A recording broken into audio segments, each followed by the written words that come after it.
Hello students, इससे पहले मेरी 3 वीडियो आई हैं चैप्टर डेवलपमेंट क्लास 10th, जिसके अंदर मैंने पूरा चैप्टर आपको एक्सप्लेन किया है। आई होप आपको समझ आ गया होगा। लास्ट वीडियो में मैंने सस्टेनेबिलिटी के बारे में आपको थोड़ा बहुत बताया था। उसका एक छोटा सा और टॉपिक है जो मैं इस वीडियो में कवर करने वाली हूँ, और उसके बाद मैं आपको कुछ इंपॉर्टेंट क्वेश्चन बताऊंगी जो कि एक्सपेक्टेड है कि इस चैप्टर से आ सकते। तो जो लास्ट वीडियो में मैंने आपको बताया था सस्टेनेबिलिटी ऑफ रिसोर्सेज, उसमें हमने ये समझा था कि हम रिसोर्सेज को इस तरीके से यूज़ करें कि उसको हम फ्यूचर जनरेशन के लिए भी सेव करें और एनवायरनमेंट को नुकसान भी ना पहुंचाएं। तो ये तो डिफाइन है सस्टेनेबिलिटी की, जो आपको प्रॉपर याद होनी चाहिए, क्योंकि क्वेश्चन आ सकता है या वो सीधा आपसे डिफाइन करने को बोल सकते हैं। इसके साथ ही आपका एक टॉपिक इसमें गिवन है ग्राउंड वाटर। ये भी मैंने आपको लास्ट क्लास में थोड़ा हिंट दिया था लास्ट वाले वीडियो में कि ग्राउंड वाटर जो है वो डिप्लीट हो रहा है। डिप्लीट होने का भी रीज़न हम ह्यूमन्स ही हैं, क्योंकि हम डिफॉरेस्टेशन कर रहे हैं और जिसकी वजह से रेन नहीं आती है टाइम से, तो उसकी वजह से जो है हमारा ग्राउंड वाटर और ज़्यादा डिप्लीट हो रहा है। अब डिप्लीट होने की वजह से या एक्स्ट्रा ज़्यादा यूज़ करने की वजह से हमारा ग्राउंड वाटर जो है, जो हमारी वाटर टेबल है अंडरग्राउंड, वो सब हो रही है डिप्लीट, जो कि हमारे लिए बहुत खतरे की बात है।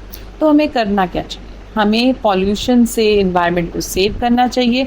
हमें ज़्यादा से ज़्यादा ट्रीज़ लगाने चाहिए ताकि हमारा जो इकोसिस्टम है, हमारा इन्वायरमेंट है, ये दोबारा से सही से काम करने लगे। तो हमें इस चीज़ पे बहुत ज़्यादा ध्यान देना चाहिए। लास्ट टॉपिक जो है उसमें हमने कॉन्सिक्वेंसेस के बारे में पढ़ना है, जो है कॉन्सिक्वेंसेस ऑफ एनवायरमेंटल डिग्रेडेशन। ये तो हम सब जानते हैं कि हम एनवायरनमेंट को डिग्रेड कर रहे हैं बाय अवर एक्टिविटीज़। हम पेड़ पौधों को काट रहे हैं, हम चारों तरफ गंदगी फैला रहे हैं और बहुत अलग अलग तरीक़ों से हम पॉल्यूशन फैला रहे हैं। इससे हमारा जो एनवायरनमेंट है वो डिग्रेड हो रहा है, जिसके हमें कॉन्सिक्वेंसेस बहुत नियर फ्यूचर में दिख भी जाएंगे कि हम उसको कैसे फेस कर रहे हैं। अभी हमने, अगर हम इसी साल को देखें तो हमने ये देखा है कि रेन बहुत ज़्यादा आई है और हमारे देश के कई हिस्सों में फ्लड भी आई। ये सारा जो सिस्टम है वो हम लोगों ने ही ख़राब किया है, और आगे आने वाले फ्यूचर में अभी हमें और भी बहुत कुछ देखना है। तो ज़रूरत है कि हम इस कॉन्सिक्वेंसेस से समझें कि हमें एनवायरनमेंट को प्रोटेक्ट करने की कितनी ज़्यादा ज़रूरत है। तो हमारे कई साइंटिस्ट, इकोनॉमिस्ट, फिलोसफर्स हमें सजेस्ट करते हैं कि हमें कुछ ऐसे तरीके अपनाने चाहिए जिससे हम एनवायरनमेंट को सेव कर सकें।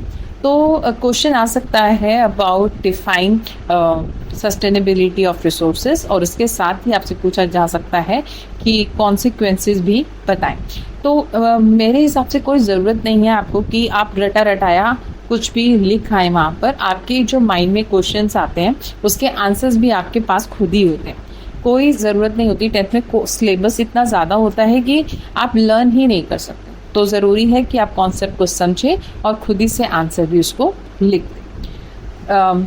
मैं अब आपको थोड़े से क्वेश्चंस इसके साथ मेंशन कर दूंगी, आपके स्क्रीन में भी आ जाएंगे, और मैं आपको उसके आंसर्स भी बताती जाऊंगी, जिससे आपको इजी हो जाएगा इस चैप्टर को और अच्छे से समझना। तो फर्स्ट तो आपका जो डेवलपमेंट के बारे में इन्होंने 3 लाइंस दे रखी हैं, वो लाइंस आपको एज इट इज़ आ जाएंगी और आपको उनको इलेबोरेट करना होगा। जिसकी पहली लाइन है different person can have different development goals. Second है कि development of one may be destructive for others. Third line जो मिक्स ऑफ गोल्स का था कि for development people look at a mix of goals. तो ये 3 topic ऐसे हैं कि वो आपको डायरेक्ट क्वेश्चन दे सकते हैं और आपसे पूछा जा सकता है about their elaboration. Next important question जो इस चैप्टर का है वो इनकम एंड अदर गोल्स में से एक क्वेश्चन बन सकता है कि वो पूछ सकते हैं कि what are the other goals other than income. तो आप उसमें ये सारी चीज़ें डाल सकते हैं, जिसमें हमने equal treatment, freedom, security and respect to others पढ़ा।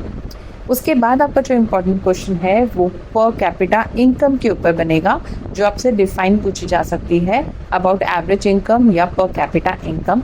या इस चैप्टर के लास्ट की जो एक्सरसाइज है उसका क्वेश्चन नंबर 6 जो बेस्ड है एवरेज इनकम के ऊपर, तो वो बहुत इंपॉर्टेंट क्वेश्चन है, जैसे कि मैंने आपको वीडियो के बीच में भी बताया।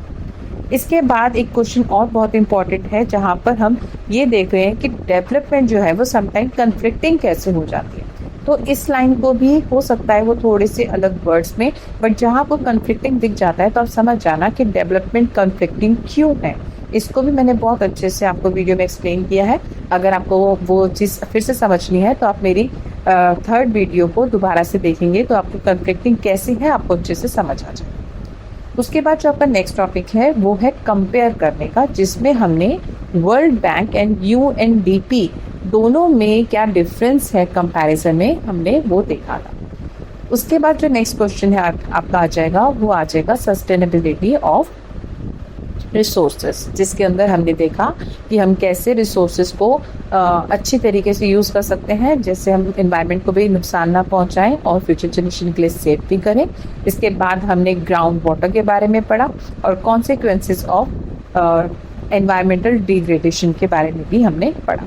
एक और जो मोस्ट इम्पॉर्टेंट टॉपिक है वो मैंने आपको पब्लिक फैसिलिटी के बीच में बताया था। तो जो ये लाइन है, money in your pocket cannot buy all the goods and services that you may need to live with, इसको आपने बहुत अच्छे से एक्सप्लेन करना है और फिर आप उसके साथ उसके एग्जाम्पल दे सकते हैं। तो ये सारे क्वेश्चंस अगर आपने अच्छे से कर लिए तो एग्जाम में हो सकता है कि थोड़ी बहुत वो लैंग्वेज अप डाउन करके बोल दें, अदरवाइज आपको क्वेश्चंस ऐसे ही आएंगे।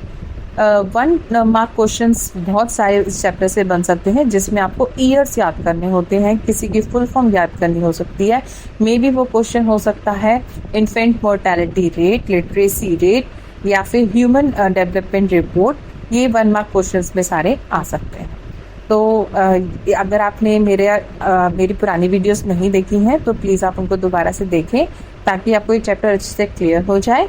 और कुछ अगर आप जानना चाहते हैं तो प्लीज़ कमेंट में लिखें, मैं एक और वीडियो बना के आपको वो भी एक्सप्लेन कर दूँ। Thank you so much.